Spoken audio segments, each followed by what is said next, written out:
We may be seated.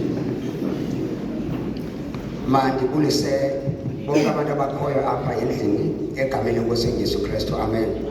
Let me greet everyone who's here in the name of our Lord Jesus Christ. Ndiqale kwinkokheli zakalizwi ezilapha emva kwam abalungiseleli. Started from the leaders of the word just behind me, the ministers. Nazo zonke inkokheli ezinoba zikhona zasekuhlaleni. And to every leader that might be here of the community. Amen. Amen. Ndibulise ke tokwana ingakumbi ikhaya eli abazili ngegama lenkosi Jesu Kristu. And also greet the home that is now mourning. Kulamakhaya omabini Both families. sithi kuni nathi ekseni njena akuhlanga lungehlanga. We are saying condolences. Kunjalo kuzo zonke izizwe ilwimi nenhlanga. It is like that to every nation and languages. Iborder gate yethu lena uqabela kuya kwilizwe lakamoya nalapho kusebenzela khona. It is our bridge to go further to the home of spirit. Oba ndilapha eMzantsi Afrika. If I'm here in South Africa, andikwazi uvuka ngomso ndiseZimbabwe ndingakange ndiqabele umda obheka khona. I can't just wake up tomorrow in Zimbabwe without crossing the border. Ukhona umda ekunyanzeleke ndiwuqabele. I must cross the border first. Le mina namhlanje This day, ndiyaqonda ikholula kulamakhaya omabini nakwihlobo nezalamane zalapha kwaMvimbi. I know it's not easy from the both of the families. Amen. Kwesithwakumbe singaka sithe senzeka kwelikhaya. In this tragedy that happened in this home. Amen. Kodwa ndifuna ukuthi ekhaya kulamakhaya omabini. But I want to say to both of the families, uThixo uyayazi into ayenzayo. God knows everything that is doing. Amen. uThixo akasosidenge.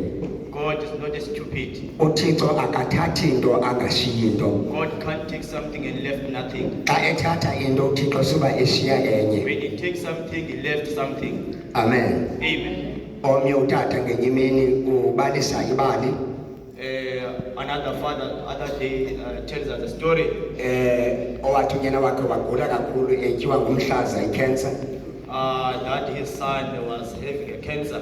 Wathi kwayengumuntu okholwayo wathandaza kakhulu ngale meko. Because he was a believer, he prayed more about this issue. Wayumntana yena ephela umhlaza esibhedlele. And the child was dying with the cancer in hospital. Wathi unyana wakhe wasweleka. Until the son died. Uthi ke ngoku ke xa uthi ndathandaza kuThixo ndilila inhliziyo yami ibuhlungu. He said, I prayed to God, my heart was so troubled. Ndabuza kuThixo, Thixo ubunguphi ngeli xesha ndithandaza unyana wami etyiwa zintlungu athi asweleke. I asked God, where were you the time I was praying? My son was in a lot of pain up until he died. Uthi wathi uThixo kuye. And then God said to him, ndikulaa ndawo ndandikuyo xa wam unyana wayexhonye emnqamlezweni ebethwa ityikityo esenzwa yonke into ndikulaa ndawo uyiyi-1. And then God said, I'm in that place when my son was crucified on the cross. Amen. Amen. uThixo khona uyivile yonke imithandazo xa lo mama notata bephumela kwezintlungu. God is here, he heard all the prayers when both of these parents were feeling this kind of pains. Amen. Amen. Ndifuna ukuthi namhlanje lo mama nalotata abaswelekanga kuba bethatyathwe zezi zifo zibathathileyo noba yintoni begula yiyo. I want to say today, this mother and this father are not dead because of the sicknesses. Kodwa ixesha ilelafika expiry date yabo. But time has come for them to go home. Kwabe kunjalo. And so be. Phamba siyezwi likaThixo ke ndifuna nje uthetha kunye nosapho lwasekhaya kancinci. Before we go to the word of God, I want to speak to the family just a little bit. Umama ke umuntu endimaziyo kakhulu apha ke ngumama uLulama. The one that I know at most is Sister Lulama. Ndikhonzeke naye ke ndamana ndimbona nakwibhasi ngesaziba nayo ngoko kungasekhoyo umlungiseleli wakhe utata uNothoza wayengumlungiseleli wakhe ngaphambili phamba sweleke. I worship with him even through the Passovers. even the time Pastor Mnotoza was still alive. Amen. Amen. Umama ononcomo, umama oncokolayo, umama othethayo, She's got a smile, she's talkative, and she's caring. umama onentshukumo, umama nomigushuzo. Is the mother that is active, mama that is trying things. Umama ongumasindezama. And trying very hard, mother. Phaku politics besakuthi imbokotho lena, imbokotho. In the politics, one will say she's a rock. Amen. Amen. Imbokotho ebetha zonke ingqilimbele esijongela khaya udede bomnyama kuvela ukhaya. It's the rock that destroying everything that is attacking the home. Ndifuna ukuthi ke kuMiza I want to say to Sister Miza, ukuthi lonto umama ebekade ehlwayela kuni ningabantwana bakhe ngokulithuba loba nikhuphe kulamvimba niqhubeke ngayo. whatsoever the mother was busy sowing, it's time now to take it from there and continue with it. Amen. Amen. Uba kukho abantwana kwelikhaya abangakhonziwa baba babini balele apha lithuba loba ngoku nivuthulwe yonke into nibheke endlini kaThixo. If the children of this home are not worshiping God, it's time now to take God and go on. Ngoba iintsika zela khaya zimkile zombini. Because both pillars of that home are no more. Uba ke uThixo akayontsika intsika yenu, If God is not your pillar, kuzaba njengasetipini kwela khaya. it will be like a deep in that home. Uba aninawuzama nize endlini kaThixo njengabantwana balomama nalotata baleli kule ndawo, If you can't try to come to the house of the Lord, kuzaba sethafeni kwela khaya. then it will be the no man's land on that home. Yabona ke etipini wonke umuntu wenza lento ayithandayo. You see, in the no man's land, everyone can do anything. Etipini lo ufika lahle inja efileyo, afika lahle yonke inyukunyuku yakhe etipini. Emgomeni, everyone control everything, even a dead dog, everything that is dirty. Uba ke kwela khaya anizama uThixo abe yinsika yenu, If in that home you don't try God to be your pillar, athi amajita kuzaba blind. then the guy say kuzaba mnyama. Amen. Amen. Sifuna ukuthi ke You want to say, thatha nilizwi likaThixo take the word of God kule meko in this situation nibuyele kukweza zinto umama bekade nifundisa zona. and come back to the teachings of your mother. Amen. Amen. Zengazo nibe nokwazi nabe nabantwana kuphume kubihlubelo. And with those teachings to your offspring, they must come out of the offspring. Ndifuna ke ubanika ilizwi phamba siye kulizwi lentshumayelo. I want to give you the word before we go to the word of teaching. Eli linokwenza nefamily uNdumiso 107. This one has something to do with family. Psalms 107. Ethi wabakhupha emnyameni nasethunzini lokufa uThixo. He take them out of the darkness and the shadow of death. Waziqhawula imbophelelo zabo mabayibulele kuYehova inxeba yakhe nemisebenzi yakhe ebalulekileyo koonyana babantu. And break their bands in sunder, all that men will praise the Lord for the goodness. Verse 19 to 22 uthi bakhala kuYehova embandezelweni yabo. 19 to 22 says, then they cry unto the Lord in their trouble, Wabasindisa ekuxuthekeni kwabo. and he saved them out of their distress. Wathumela ilizwi lakhe wabaphilisa. He sent his word and healed them.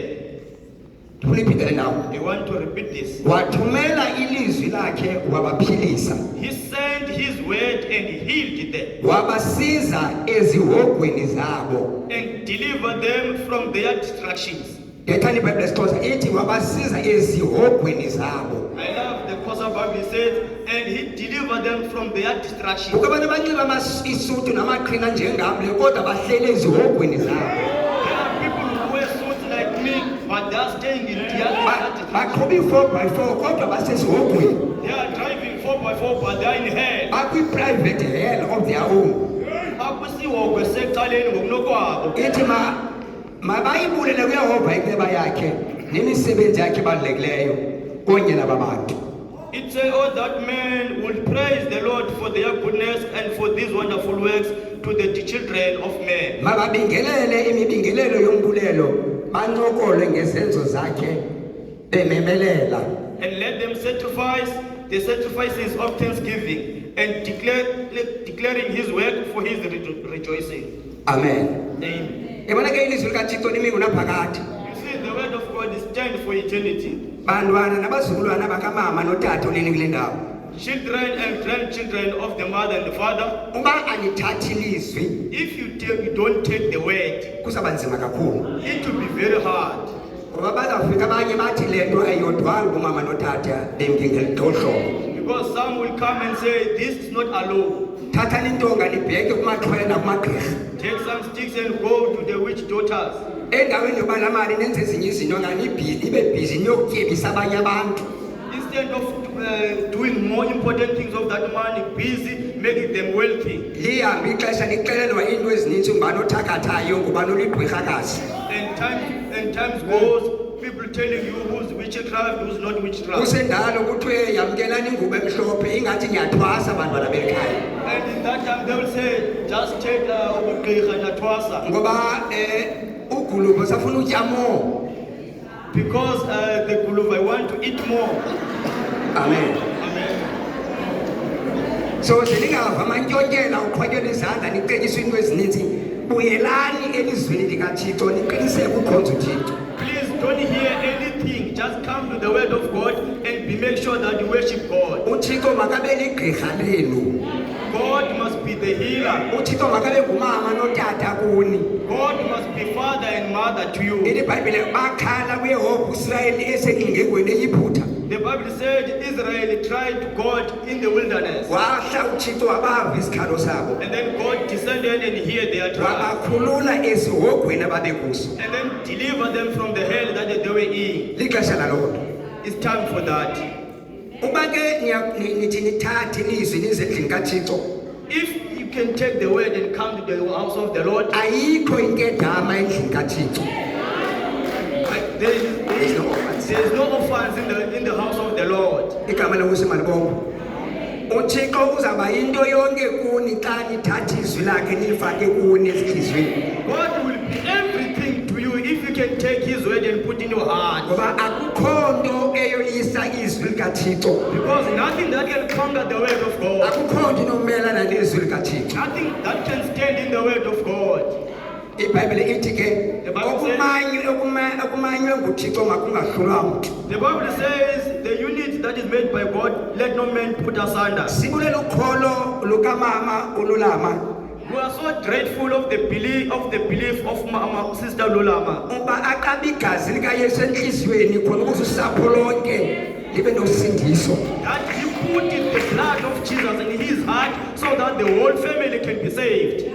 Yilo nto leyibona uba awumkumyeni makakhawuleze alandele. That is why she realized that when the husband is no more, she must follow. Uthi uPaul ngoba omnye ungcwalisa omnye. Paul says another one sanctifies another one. Lo unegazi likaYesu kungcwalisa lona njengoRahabi ayikleme yonke ifamily esekhaya. The one that has the blood of Jesus like Rahabi sanctifies everyone in the family. Amen. Amen. Imithandazo umama ebeyithandaza ngexesha bephila. The prayers that the mother prays while she was alive, Sizayibona namhlanje ivumbulula abantwana belikhaya. we'll see today raising these children of this home. Family esekhaya. Sapolola Pekaya. Baninzi kwezi family zombini abangahambi inkonzo abangakhonziyo mhlawumbi abanye babo. There are a lot in both of family that are not worshiping God. Abangasoze mhlawumbi baze enkonzweni bazomamela izwi likaThixo. That they can't even come to the church and listen the word of God. Baxakeke kakhulu abanaxesha likaThixo. They are so busy, they don't have time for God. Kodwa kule nkonzo kweMthixo wenza bakumka ababini khona ukuze nabo basondele. But in this service, God did that these two might go so that you may come in. uThixo waqesha ukufa khona ukuze nibe nokuva izwi lakhe. God uses the dead so that you can listen his word. Nali thuba ke kubantu abaninzi abakhoyo abathandayo abo abangakholwayo. Here's the chance to a lot of people who are unbelievers. Nabanye abakude nenceba nothando likaThixo. And also those who are far from the grace of God. Ethanda ukuthi nizolandwa kule nkonzo yalo mama nalo tata. I would like to say we are here to come here for this service of Sabelani niyabizwa. respond, you are being called. Ngoba siphila kumihla yokugqibela. Because we are are living in the end time, apho yonke into ifikelele esiphelweni, where everything it comes to the end. apho yonke into yenzeka ngokubaxekileyo. Upon where everything is being exaggerated. Uba kuyafa kuba yinyikitsha yokufa. If it is death, it's death that is exaggerated. Uba kureyitshwa too much.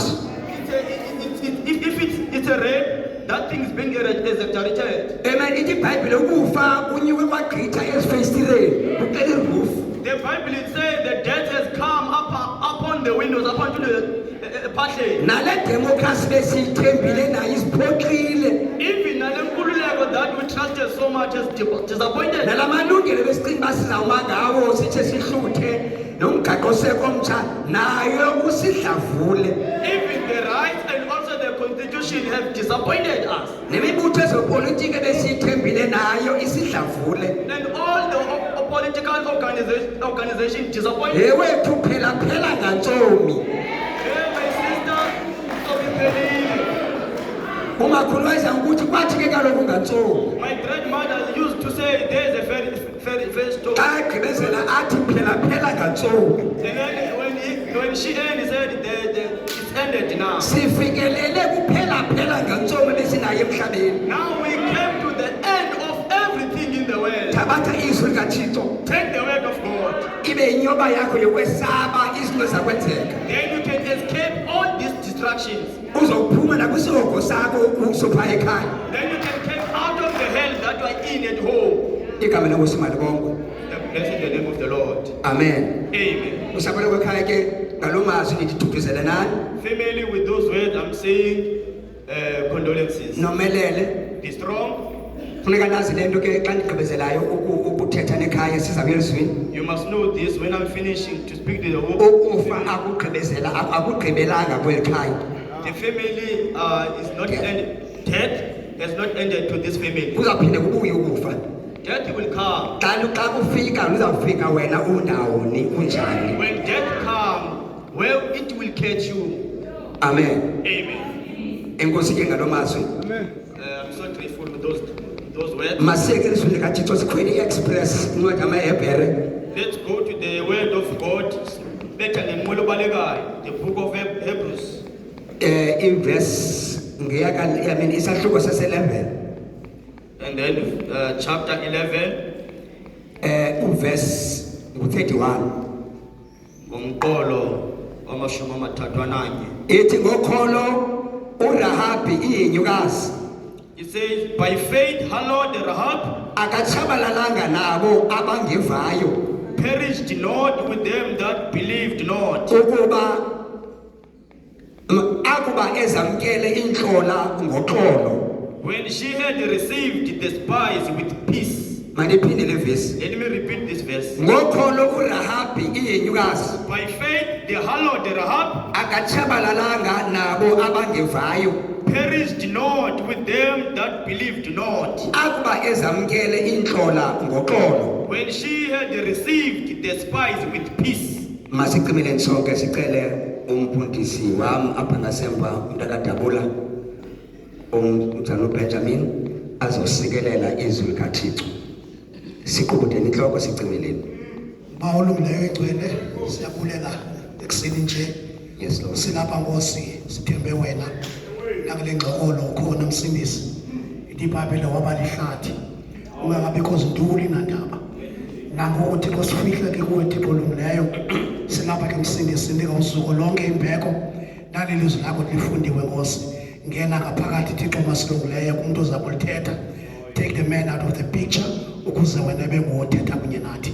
Sizivulile inhliziyo zethu kethetha nathi ngoYesu Kristu Nkosi yethu. Amen. Amen. Enkosi mkhosi kaThixo. Thanks a lot, my brother. Incwadi yamaHebhere 11. The book of Hebrews chapter 11. Ukingxoxa umpikiswano ke ngale ncwadi bayibhalwe ngubani na? There's an argument about this book, who wrote it. Abanye bathi ke akaziwa umuntu obhale le ncwadi. Some say no one knows who wrote this book. Kodwa umuntu olaziyo usisiba likaPawulos umpostile. But the one that who knows the writings of Paul, the apostle, Nokubetha kolwimi lukaPawulos. and also the way he speaks, uyayazi uba nguPawulos uthetha kule ndawo. he knows that he is Paul who speak here. Lo mzalwane wami ume kule ndawo. This brother May, was Noba kunokwenzeka uba ndikhutshwa amehlo. even if I can be taken out the eyes, ndingaboni that I cannot kuba see, ndimazi because that I know him, nevoice yakhe ndimazi and also I know his voice. xa enokuthi ayondibona esibhedlele ndingenamehlo If it happens that he can visit me in hospital with one eye, athi molo mzali uNgxolwana and then he said, greetings to you, brother Ngxolwana. ndakwazi uba ngubani lokuthethayo ngoba ivoice yakhe ndiyayazi I know who's speaking because I know his voice. igama lenkosi malibongwe Blessed be the name of the abantu Lord. abalazi isiba likapawulos kwitestamente entsha People will know the writings of Paul in New Testament nobunzulu bakhe ngokuthixo wadawunlowuda icebo lakhe kupawulos and his deepness, because God put his in Paul. amen uthixo wadawunlowuda icebo lakhe kupawulos God downloaded his counsel his counsel unto Paul. nakumaHebhere 11 Now kwincwadi yamaHebhere, uthetha ngamagogo okholo he speak with Galat of faith. amadoda ayahamba emhlabeni enothixo Men who walk on earth with God. akho mntu ungekhoyo kule ncwadi No one is not here in this book. kukho abantu abatsha There are young people kukho amaxhewukazi and also the elders. kukho amaxhego And also the elders abaphuma kwiinkalo ngeenkalo zobomi that are coming from different aspects of life. amadoda abhala ibhayibhile ngobomi bawo kungekho bhayibhile People who wrote the Bible with their lives without the Bible. namhlanje thina sineqhamu lokufunda izibhalo ezingcwele ngobomi babo Today we are so privileged to read the Bible with their lives. kodwa bona kwakungekho bhayibhile But to them there was no Bible. utata uAbraham wayengafundanga bhayibhile yonke ibhayibhile yonke into wayeyenza Father Abraham didn't read anything on Bible. uYosefu yonke into wayeyenza ephila icebo likathixo wayengafundi ibhayibhile kwakho bhayibhile Joseph, everything he was doing, there was no Bible. igama lenkosi malibongwe Blessed be the name of the Lord. amen Amen. kodwa babephila phantsi kwentambiso kamoya engcwele But they were living under an anointing of the Holy Ghost. babephila ngokwelizwi likathixo They were living according to the word of God. uthixo ethetha nabo ngamaphupha nangemibono God speak to them with vision and dreams. igama lenkosi malibongwe Blessed be the name of the ngoba Lord. uthixo akwenzeka ukuba angabi nalo ingqina alishiyayo emhlabeni lokumele kukumkani bakhe kunye nezwi lakhe Because God always have a one who testimony about his word. uthixo akashiyi kumnyama kungabikho mzila God liveth not in darkness and with no trace. upawulos ukhupha apha amagorha okholo Paul here revealed to us the Galat of faith. amen Amen. thetha emangalisayo apha upawulos Say something that is so amazing here, Paul. kulaa nto yenzekayo kwincwadi yakajoshua isahluko sesithandathu In that thing that happened in book of Joshua, chapter 6, kukho isiganeko esenzekayo namhlanje there is something that happened today. eyenzeka kwikhaya kwelona khaya lakhe lalibi kwelaa xesha ngokwembali That happened in the family that was so in trouble in that history. kwindlu apho kuthengiswa khona imizimba yoomama A house where the prostitution of women were happening. ayekhona amakhaya abalulekileyo nahloniphekileyo There were homes who are so honorable. amagama amakhaya anesidima Homes that are so dignified. amakhaya kukho i-B&B apho unyana bakasirayeli bebenokufikela khona Homes that they have B&B when children of Israel can come in. kodwa kwabikho njalo But it was not so. kwakulixesha apho emveni kwamawaka angama400 usirayeli wemkayo kwilizwe ledinga It was the time of after 400 years that Israel left the home of promise. kodwa ngoku bebebuyela ekhaya But now they were going back home. xa bebuyela ekhaya babehamba netyayo yokunqophiso When they are going back home, they were having a covenant. kwakukho ityayo yokunqophisa ayithwele ngamadoda kathixo Now, eyayithwele ngamadoda kathixo there was an ark of covenant that was uplifted by the men eyayimele ilizwi likathixo nobukho kathixo phakathi kwaisirayeli that was standing the word of God in the midst of Israel. uthixo ehambela ukugwenxa bayo yonke ipalestina okanye ikanani God visiting to everything that is wrong in the Palestine. ngoba emveni kwamanyaka every 400 years uthixo uye ahle avizithele eso sizukulwana Each and every time after 400 years, God come and visit for that generation. mandize kuthi bantu bamnyama apha emzantsi afrika nakwiafrika iphela Let me come to us, to black people in South Africa. sekungamakhulu amane usukela babafikayo belungu bephethe le bhayibhile It's after 400 years that white came with this Bible. ininzi into eyenzekayo ngexesha lokufika kwabelungu A lot happens after what white came. sacinezelwa besebenzisa ibhayibhile We were oppressed, white using the Bible. kodwa kuloo nto kwabekhona onyana abamnyama kaThixo beshumayela ivangeli yoqobo lenguquko lokuhlangulwa. But in that there were sons of God who preaching the true gospel. Babekhona abangamaxoki kwakubo bephethe le Bhayibhile. There were also the liars having this Bible. Amen. Amen. Le ngxaki sasikuyo ufika kwabelungu bephethe le Bhayibhile besixokisela abanye babo. That issue we were in when whites came with this Bible, some of them lying to us. Ile ngxaki sikuyo namhlanje kubantu abamnyama sebethe le Bhayibhile nabo bexoka. It is the same thing that blacks using this Bible and lying. Ngoba imbali yahlala isiphindaphinda. Because the history repeating itself. Kukho abangabizwanga bazibizile bufundisile. Some of them are not called, they called themselves.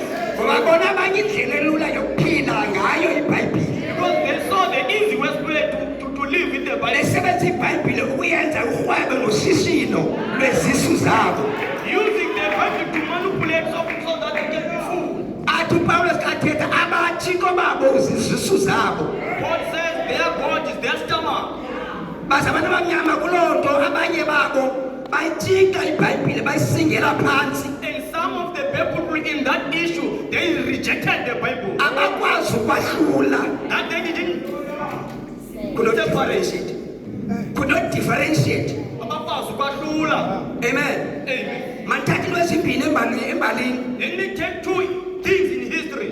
Umprofeti wamaXhosa uNtsikane The prophet of Kosas, Unzekani, uthi apha eEastern Cape kuzawufika abantu abanwele zinephephe. he says here in Pumakolon there will come people with their like AmaXhosa engekadibani nabelungu ngoko. before Kosas meet the whites. Yayingokuba ukuthi babengekafiki eSouth Africa babe sebefikile. It was not to say they were not yet came in South Africa, they were already here. Kodwa bebengekafiki kulaa ngingqi yayinokwenza kunye nabo oNtsikane. Because they were not there in that location with of Nzikanis. Uthi abantu bafika bephethe iqhosha engenanqunya kunye nencwadi ebulomu bomvu. And then Nzikane says those people will come with coin and also the book that is mouth. Iqhosha engenanqunya ningakulingeli lamkele. This coin with no hole, don't accept it. Thathani incwadi le ibomvu. Take that book that is red. Kwenzeka impazamo ke. Then the mistake happened. Endizawucela ungeni ngayo kubantu abatsika iBhayibhile ngenxeni yamasiko nezithethe zabo. That I would like to challenge you to those who reject the Bible because of the traditions. Ngoba belungu bathi babona uba abakwazi ukusidiliza ngokomnotho. Because white, when they saw that they can't distract us with money, Abakwazi nokulwa amadabi emfazwe basoyise. they can't even fight the wars and then overcome us. Bacingela icebo sibathina babantu. They came with another plan. Ngoba ukwazi ukulwa notshaba ongalwaziyo. Because you can't fight the unknown enemy. Ingxaki esinayo nasemoyeni abantu banokusathana abangamaziyo. And then that is the same thing spiritually. People they fight Satan, Balwe amadimoni abangawaziyo. fighting the demons that they don't know. Ngoba abantu abaninzi iBhayibhile bayifundi bayihlafunelwa ngabashumayeli noopasta. Because a lot of people they don't read the Bible, they only listen to the pastors. Bathandaze enkonzweni abathandaze emakhaya. They only play in churches, they don't play at home. Phaya ekhaya uphila kunye ubomi enkonzweni uphile kunye. And his home is living another life in church, another life. Athi ke xa ethetha xa ndisenkonzweni ndisendlini kaThixo. And then he said, when I'm in the church, I'm in the house of the Lord. Kodwa xa ndiphaya ekhaya ndenza imicimbi yam esekhaya ngoba ndisendlini am. But when I'm there at home, I'm doing my own thing because I'm in my own house. Sukundibuza izinto ezi-private life yam. Don't ask me things that are so private in my life. Abelungu basistadise babajonge abantu bawaxabisile amasiko nezithethe nonqulo lwezinyanya. Then whites study us and then they say those people that are kakhulu their traditions.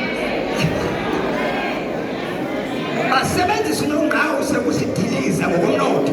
And then they use that lady to destroy us with money. Unongqawuse wathi zifikile izinyanya zathi kuthi shabalalisani zonke iinkomo zenu namasimi. Then lady Nongqawuse came and then they destroy everything. Izinyanya noba womkhulu bazaninika eziphindaphindeneyo. The ancestors and forefathers will give you more and more. Abantu abamnyama ke bayenza loo nto. And then black people do that. Ingxaki ke esinayo thina abantu bamnyama. The issue that we have as black people, Umuntu omnyama khonda ngayo ukholelwa yonke into. and black people believes everything. usibani wami uthatha uVelfolo My brother-in-law, that do follow, nomkhulu wakhe and also his bake bantu basenibali brother. bake bantu basenibali He once told me a story. ubhuti mkhulu kunye nobhuti malusi uVelfolo Big brother Jim Kulu and uthi ke ukhona esinye ihlobo sabasaziyo sasisuka ngapha ya eLady Frank. they said there was the relative that comes from Lady a friend that comes from Lady. yazi ukhangela umsebenzi apha eKapa And then he came here to look for a job. yazama kwataba akadafumana umsebenzi And then he tried, but no luck. kwataba indlala ibomvu And then now the unemployment was so hard. waqoma yeyiphi into endokuphila ngayo enolizama lephi icebo enolizama And then he asked himself, what another thing that I can try? wavumbuluka kunye necebo And then he came up with a plan. wayothenga iBrooklex kunye neLaxa ezohambisa And then he goes and buys pills of zombies. wayothenga i-D-bags teaspoon dips i-D-bags eziyi-100 And then he also buy 100 of it bags. wayothenga i-multivitamins ipilisi i-multivitamins Wayothenga le pills zokwenza amandla. amen wathenga kunye nezinye eziboost i-immune system amathunga omzimba And also he buys some that can boost the immune system. waqokelela ama-empty amaninzi wawavasa lo mfo And then he collect lot of empties and then wash them. wabeka imbiza phaa enkulu yabila ngamanzi And then he put the pot there and then it was boiling with water. wathatha ezaa D-bags wazikhala kulaa bhisi nkulu And then he take all those tea bags and then put it there. emveni koko awubile la manzi aphola wafaka ezaa Brooklex zohambisa And then neLaxa after that, wathatha zonke the pills zokuhambisa and then wafaka phaa. wazamazamisa And then he stirred it. wathatha yonke lale wazikhalela ezibhotileni And then he took that and then he put it in the bottle. wathi ibhotile nganye yi-50 rand ikhupha imigcwaliso ila ikhupha okamaswa And then he said, one bottle is 150. It removes everything that is bad. uthi yahamba uthi ubatosibane yahamba ibhizinesi namfo wakha umzomkhulu apha eKapa wathenga ibhaki wathenga nemoto And then my brothers, they said that business was booming. And then he built a lot of houses and then buy a house, a car. abanye bexela abanye efondini ndithe ndaqeshwa ngencinye laa bhotile yakho Some were telling others that I'm hired because of that bottle. besiza abantu bezawuthatha ezibhotile zalo mfo People coming for those bottles. athi amaxhosa ke xa iyeza lokuhambisa lithethe ukuthi likuvumile Now the brothers, when the medicine, umgqwaliso kungaphakathi uphumile that woman inside is now kuzawuthetha umnyama kuvela ukhanya the darkness will remove the light can yonke into abakwenzayo ne-Eastern Cape imkile everything that they did you have now has been gone njengoba away. uleqa nje yonke into yakho ngoku kuzawukhawuleka isigaba Everything now it will be light. bekholeleka ukuba ngamayeza esintu la kazwabhotile Believing that those are traditional medicines. kanti i-Brooklex neLaxa ne-D-bag multivitamin car But no, zezopilisi neetibheki zokuhambisa nezokwenza amandla kuphela. umntu omnyama rhoqo Black people will always sityiwa yinyoka enye ndaweninye are being bited by the snake in the same place. le nto ningahamba niyoyigugulishe ngakumbi nini abantu batsha Then you can go to Google, you young people. kwakwindoda emnyama yasemerika eyahamba ejamani yobona uHitler ngo-1933 There was a black man from America, then he go to Germany to see Hitler, 1933. abantu abamnyama kunzima emerika bephantsi koxinezelelo lengaphi ngabantu abamhlophe i-Ku Klux Klan zibagcine zibaphethe kakuze zibabulala Black people under the oppression in America. kulo mfo eyawukhangela khona uba akanakufumana izibonsa ii-bursaries njalo ndoda for abantu abamnyama emerika bakwazi ufunda baqhubekeke Then this guy go to Germany to look some support so that they can further in their education. wazama ke akhangele uba akanakufumana uhlangana kunye noHitler abeke ingxaki yakhe And then he try if he can meet with Hitler so that he can tell the story. bahlala ke uHitler walenza ithuba bahlale kunye naye Then Hitler made the opportunity wayibeka ingxaki yakhe and then he tells the story. uthi uHitler kuye Then Hitler says, ndinengxaki nani bantu bamnyama eAfrika Hitler said, I've got a problem with you black people. ingathi apha engqondweni ninesifongo engqondweni It seems like in your mind in this form. Hashback. In your mind. because ubani ofika eAfrika wenza ukuthanda kweni ngaye kuni nimamkele. Because everyone who comes in Africa can do as he please. And ngalo ngelo xesha niyamkholelwa nihlale kuba kungumutheka. All that time you believe him and stay in that pain. Xa bendibala from 1933 When I was counting from 1933 ndibona izizwe zaseYurophu ezazayo apha and then seeing amazwe eYurophu. Europe, Ndabala ndafikela more than 10 then I counted up until today adlala ngathi apha eAfrika. that they played us here in Africa, Kuphume esinye kungene esinye going outside and then coming kuthatha outside, izambiwa zethu taking out our minerals. sawufike sitreatwe thina njengenkunkuma. And then Bobas trash.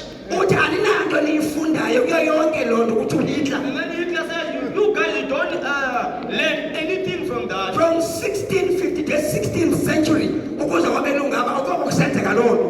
Ukusuka nge-16th centuries, white people came here doing the same thing. Ngoba abantu abayabhizi sithi besenza the same thing ngamaChina. Now people are busy doing the same thing, Chinese. Nabo siyabamkela kakuhle yonke into ngoxolo. Even them, welcome them with peace. Akukho nto siyifundayo. We don't learn anything. Into abantu banamhlanje sibe ngamahlwempu The reason today that was so poor ngamasiko ethu nezithethe zethu basamkholela uNongqawuse. is because of our custom and tradition.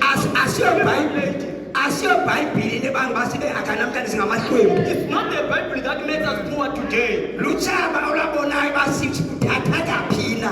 The enemy saw us where our weaknesses. Amen. Amen. Ndiyakuchallenge It injalo loo nto. is so. Sikholelwa yonke into nephambeleyo. We believe everything, even stupid things. Apha ePretoria upastor wathi abantu mabatye ingca basele petrol bayenza loo nto bona bamnyama. In Pretoria, Pastor said people they must eat snakes and grasses. Black people do that. Amen. Amen. Until abelungu babona uba inoba ikhona into engekho right apha kuthi. The white can see there's something that is not right in our Ze ezinye iintlanga zisitreate as subhumans engathi asingobantu ncam.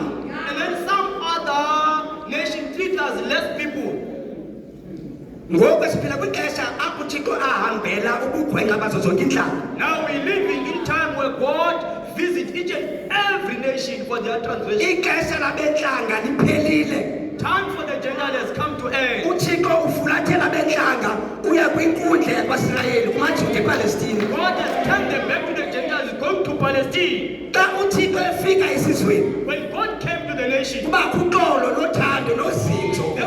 there must be peace and establishment. Xa ehamba uThixo When God leaves, uhamba nothando lwakhe noxolo nolonwabo nozinzo. He leaves His love and peace and establishment. Kushiyeka umbhodamo ngasemva. And then He left in the distraction Kushiyeka behind. ukuba ingquba kaxaka. And then He left the confusion behind. Xa uThixo ehamba esuka When God left, mhlawumbi abantu baye bamsingela phantsi bamrejekte uThixo. maybe people rejected God. uSathane uyangena azityele itheko. And then Satan get in and then do as he pleased. Siyibonile loo nto kulo Mzantsi Afrika umtsha wethu. We saw that in this new South Africa. Sathi makungathandazwa ezikolweni. And then He said no more prayer in school. Makungathandazwa epalamente. Prayer in parliament. Nabantwana nabo ngokwabo abanixelela uba awunangixelela uba mande kwephi inkolo zazikhethela ngokwabo. Even children, they say you can't get me where should I go to the church? Amen. IBhayibhile bayenza inkolo yabantu abamhlophe. Then the Bible made the tradition of white people. Amen. Yinkolo abantu abamhlophe bayisebenzisa uqinezela thina. They made as a religion of white people to oppress us. uThixo ke wama ekaleni wasibukela uba senza into yethu. Then God stand aside and then watch us to Khangela ke ngoku kunjani ngoku. look now how it is. Usele wakubaka ingxaki enjalo kwincwadi yeKronike besibini chapter 33. There was Second Chronicles chapter 33. the same issue kwincwadi zamaTronike chapter 33 verse 3. Kwangena ukumkani ongamkhathalelanga uThixo. Came a king who doesn't give anything about God, Ongakhathalelanga uphi abaprofeti bakaThixo. who don't care to listen to the prophets of God, Ongakhathalelanga yonke imbali uThixo awayenzayo kwiSirayeli. who don't care even about the history that God did in Israel. IBhayibhile waziqamangela ngobugqirha nangamaxhwele nangambango amatola. The Bible said he binds himself with witch doctors and everything. Wayoyilanda amanye amandla aphume ezogwini waqinisa ukumkani babo umkani bakhe ngamadimoni. And then he came to fetch some power from hell so that he made his kingdom powerful. Ingxaki abantu abanintsi leyo. That is the problem of men. Ngoba abantu abanintsi abafuni uhayi Because many people, they don't want to know. nabantwana bethu sebengade mhlawumbe baphalele ulutsha ingathi ngamanzi angena ukholwa kuba abamamkeli uhayi. Even our children, because of they are like this, they don't accept no. They are too right to be wrong. Ndiyaphinda. I'm saying this again. Ingxaki into yokuba The issue, nina bantu batsha, you young you people, are too right to be wrong. Nisenza abantu abanamava obomi. You make yourself as people who have got Ngoba experience. unediploma nedegree ne-PhD. Because of it, diploma and PhD. Usenza ungqondo wobomi ube ungayingabazi ubomi. You make yourself a wise person, but you don't know life. Ngoko nangokungamamkeli uhayi. There and there that you don't listen Wabantu to. abakhulu abanamava obomi. With people who are elderly and have experience Na of life. PhD yakho Now, PhD of yours, iba yi-permanent head damage.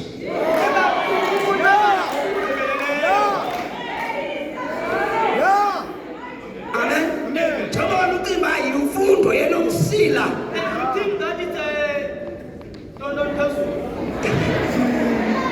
It's a degree Ufunde wayityekeza imfundo. that you learn more, you're so educated. Into eyenzekayo Something that is happening. kubakho intoni ukuhlukumezeka kwengqondo. In your mind, there is something that is happening that is so wrong. Amen. Kuba weske xa ungenalo ilizwi likaThixo. Kuba ngakumbi, when you don't have the word of God, Amadimoni akhwela ezehlela. demons do as they please. Lokumkani kaIsrayeli That king of Israel, abe enesori yazo zonke into azikamangele ngazo. when he was so sure with his thing, uThixo wamnika inyoba yoba makaguquke. then God gave him opportunity to Wamnika pray. uba athumele abaprofeti phezu kwabaprofeti. He sent the prophet upon the prophet. Akakhathalela umamela. He didn't care to listen. Uthembela amandla nawo ezi zinto azikamangele ngazo. He was so trusting in his power. Yabo uThixo wenza ntoni? You know God, what did he do? Wamnikela kumagqwirhakazi namagqwirha aseBhabheli. He left them in with doctors of Babel. Bafika baza kuye. They came to him. Bambetha bamobhulela amasaka.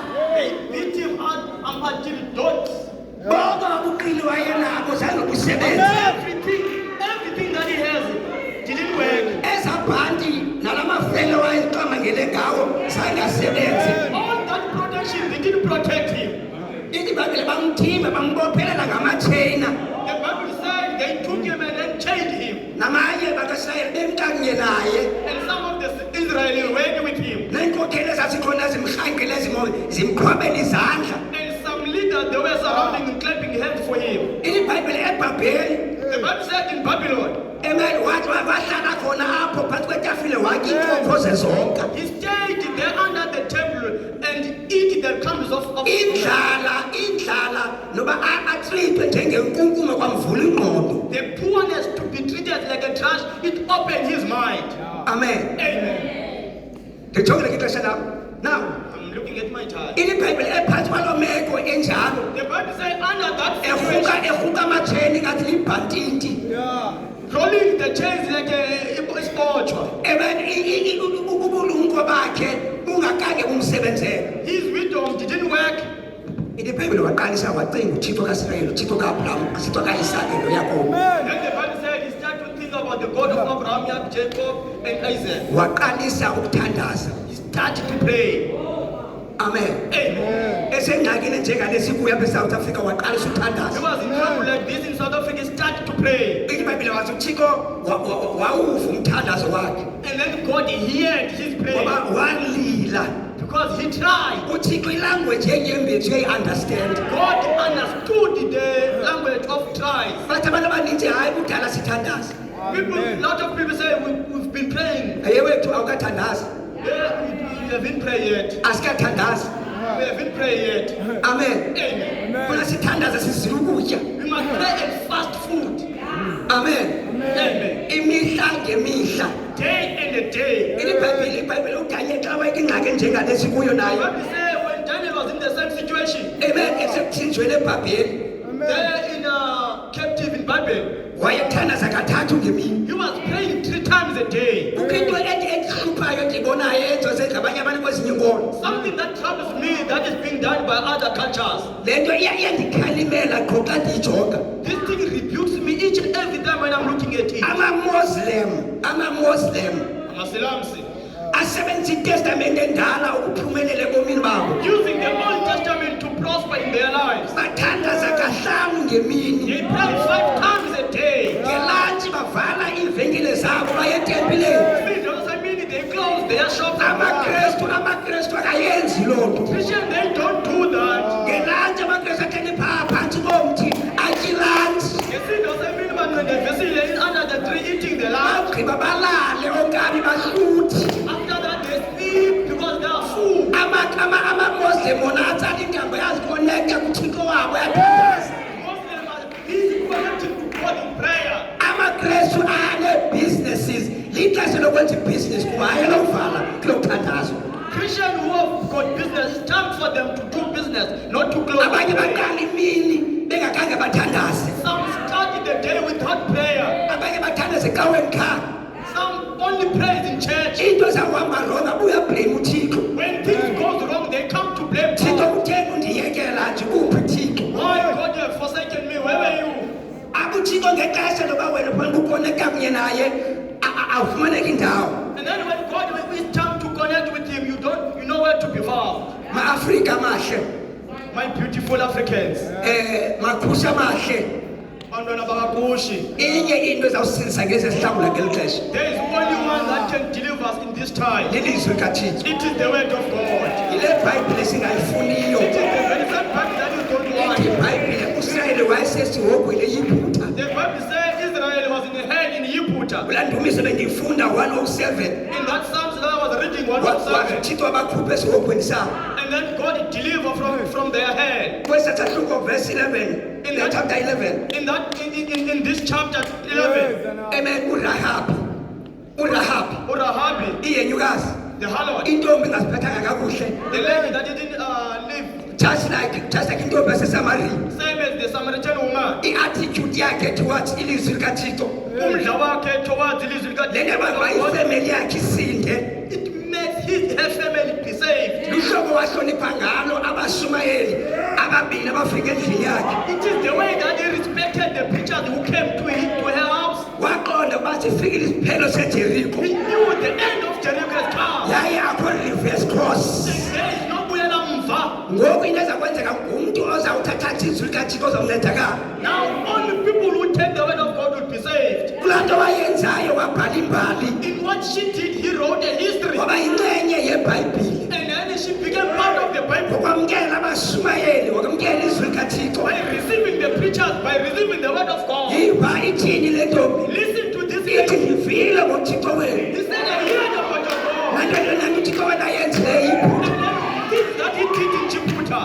La maxhwele namagqirha sinawo eSouth Africa. Those with doctors and that we have here in South Africa. Bancinci balithonsi kumaxhwele namagqirha nabalaba bephafula beseyiphutha. There are nothing to those who are powerful in Yiputa. IBhayibhile kwakuloJohannes noJambres abapristi abazii-devil worshippers. The Bible says there were Yambres and Jannes who were devil worshippers. Amadoda baziphosa intonga zijike zibe zinyoka. Men who control the sticks and become snakes. Amadoda ayesenza imimangaliso efanayo nekaMoses. Men who were doing the same miracles as Moses. But bapho oJohannes noJambres namhlanje. But where are they today? Iyiphutha yaphakamela izwi likaThixo. Egypt undermined the word of God. Ayalihlonela. They didn't respect it. Amen. Amen. Uthixo wabanika inyoba God gave an opportunity uba baguquke for them to repent. kodwa bathemba uThixo babo. But they trusted to their God. Bakholwa uThixo balishumi eyiphutha. They trusted to their 10th God. uThixo wathumela izibetho ezilishumi. God sent the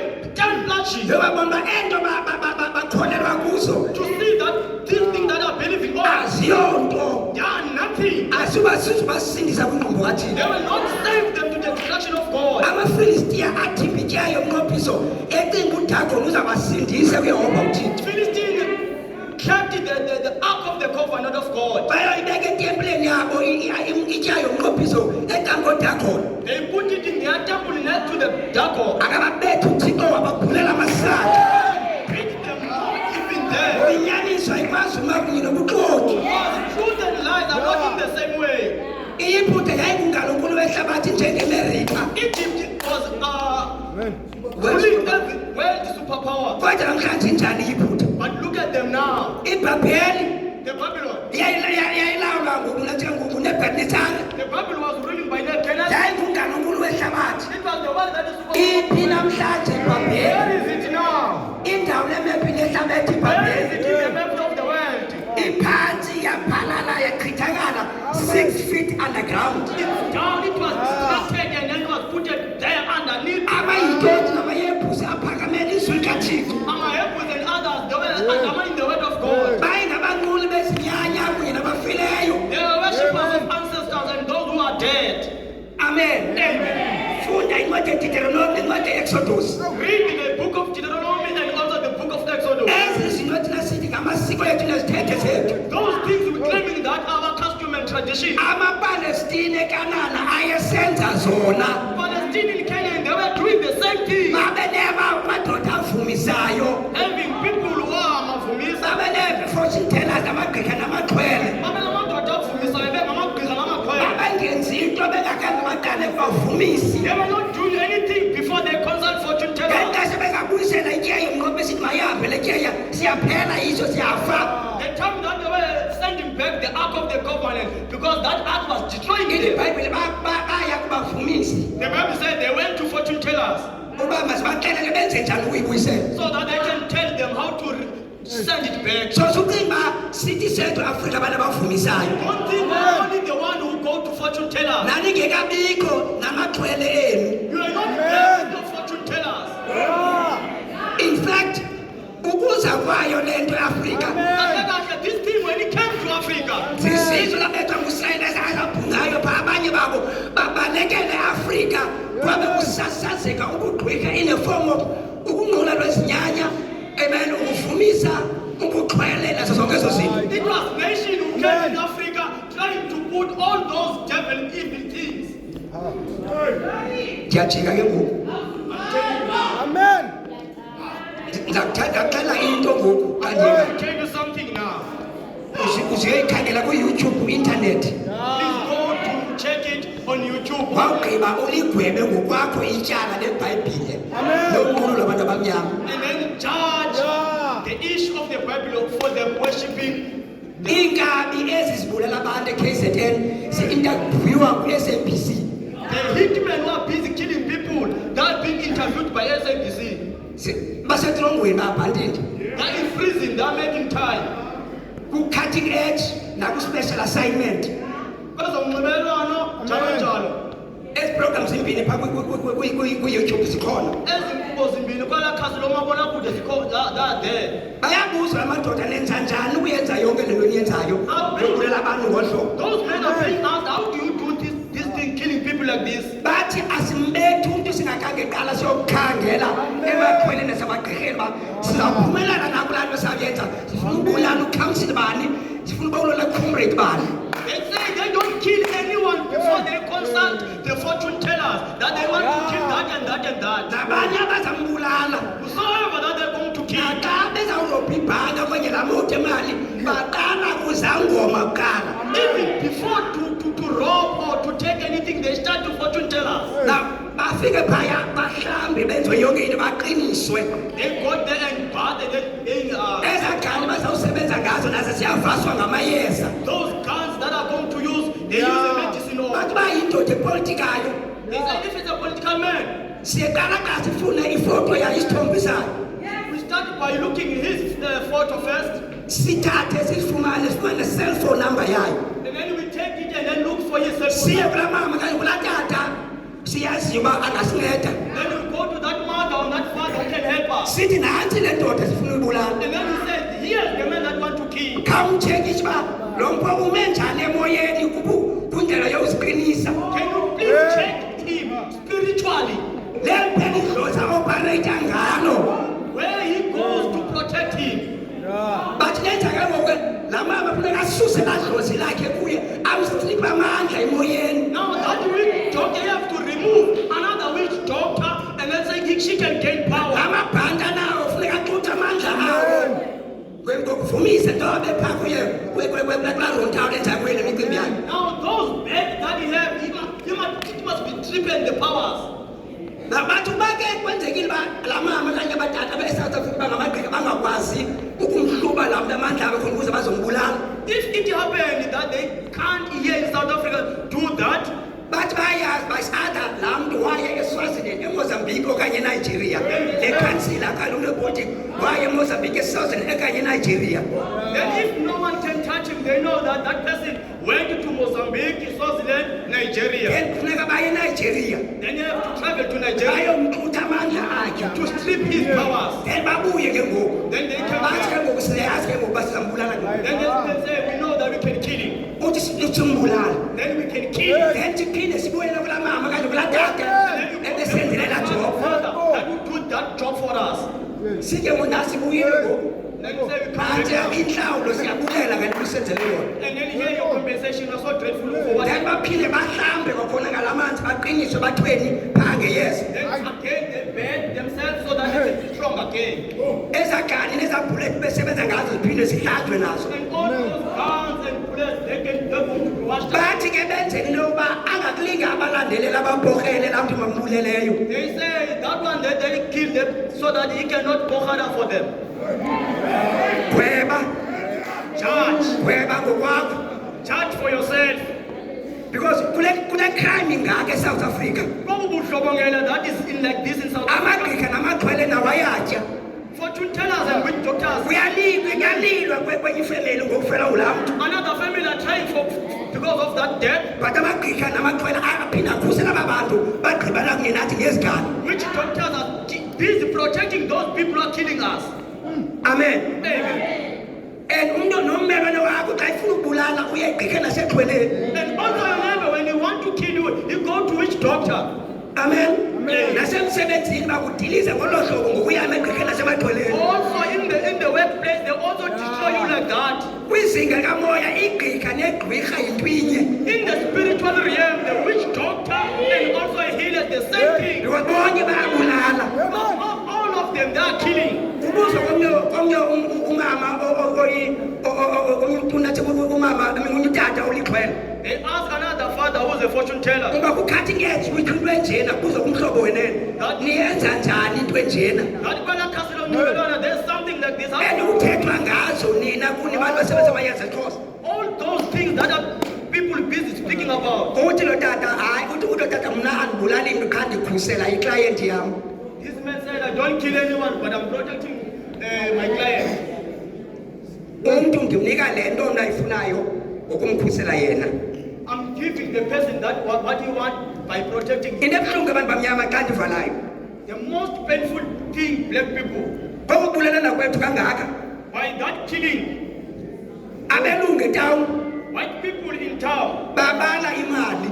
they are busy counting money. Thina elokishini sibala isidumbu. Here, in our township, we're counting the dead bodies. Aba bantu sibathembileyo bazasikhusela ngokwasemoyeni. Those people that were trusted them so much that they can protect us in spirit. Ikwangabo abatyefileyo qha bona. It is the one that they are eating the dead bodies. Inye into emasibuyele kuyo masibuyele It is the one thing that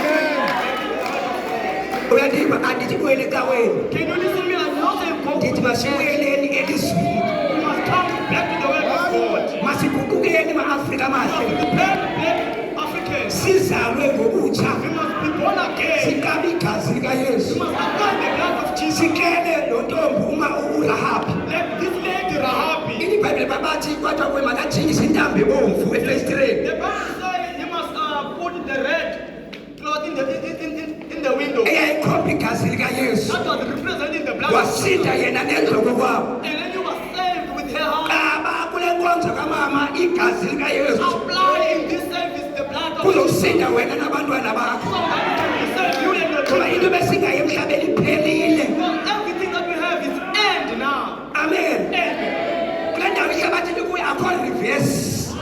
The stage that the world is no more going back. Sobe iphinde ibe right. Ilihlabathi sobe iphinde libe right. The world will never be okay again. Amen. End. Kuphela ngatsomo. This is the end of everything. Mntu omtsha. Young people, Ibuhlungu lesibonayo kuni. it is painful what we see. Nizinikele etywaleni ngeyona ndlela emangalisayo. Giving yourself in alcohol too much.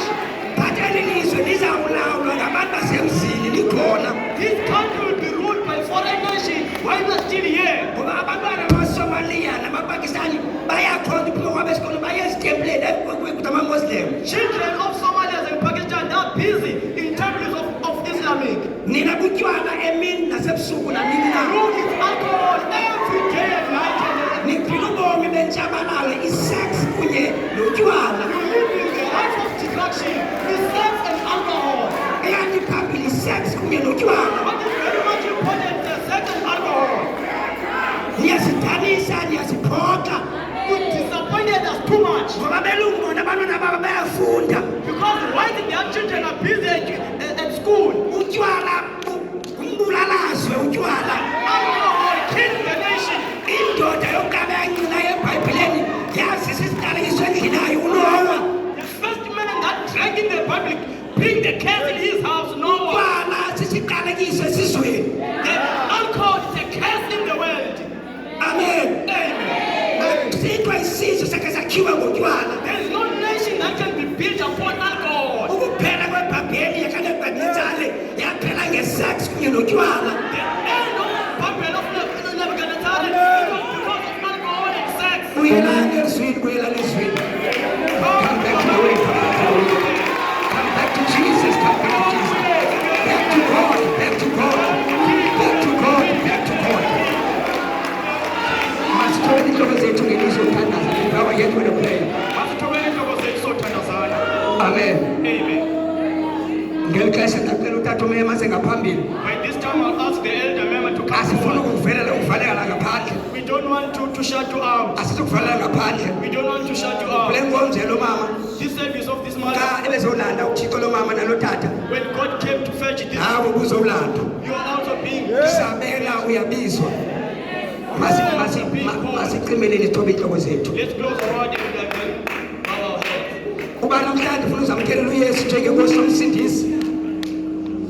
Uba ufuna ukwamkela uYesu njengenkosi nomsindisi. If you want to receive Jesus as your Lord, Ungaphakamisa isandla. please raise up your hand. Ungama ngenyawo kuloo ndawo kuyo. Stand up wherever you are. Uthi ngomnyaka kokufaka kwamama notata uMvimbi. And then you say, in the year that our parents died, Kwathi kanti kuzolandwa nam kule nkonzo. it was the time you are being called. Yewethu sabela uyabizwa. Respond, you are being called. Amen. Masiphakamise isandla kuloo ndawo kuyo. Let us raise our hand. Amen. Uzamkela uYesu njengenkosi nomsindisi enkosi emfundisa The umema. Lord as a personal Savior. Hallelujah. Ungaziphakamisa isandla sakho uze ngaphambili. Ungaziphakamisa isandla sakho uze ngaphambili before sithandaza. Phakamisa isandla sakho babona kaxoli, phakamisa isandla sakho. Phakamisa isandla sakho uyazazi uba usengxakini. Hallelujah. Glory to God. Nasithokozisa inhloko zethu. Thixo wethu onamandla amakhulu. Egameni lenkosi yethu uJesu Kristu. Nakumkhonzo wakho Nkosi umsebenzisile Nkosi yami ngendlela engumangaliso wathatha Nkosi izinto ezinqabileyo kumkani kakumkani etshila isambula kumkani amandla amakhulu Nkosi umonakelo kwisizwe saseAfrika bawona amandla amakhulu Nkosi umsiyela Nkosi umngcwalise wakhona esaqhubekela Nkosi amandla amakhulu Nkosi kumhlaba waseKapa moya engcwele msinakele Nkosi ngezulu lakho umnike Nkosi amandla akaphezulu kwendalo oba Nkosi aqhubeke zelivangeli nathi family Nkosi leyo kumkani kakumkani esifemeli simihlalo lendawo ngcwele emva kokuthetha izwi Nkosi yami kusiyamsiyathandaza Nkosi abancede abana bakho ngcwele bawona amandla bakho Thixo Thixo Nkosi yami ubagcine ubalondoloze Nkosi nathi family kumkani kakumkani Thixo bakhaba abantwana Nkosi baba babhikileyo phezu komhlaba Nkosi bajonge kuwe kumkani Nkosi nguThixo wenkethama unguyise bawona bakho uyise wenkethama uyindoda abahlolokazi bagcine Nkosi abantwana bakho ngcwele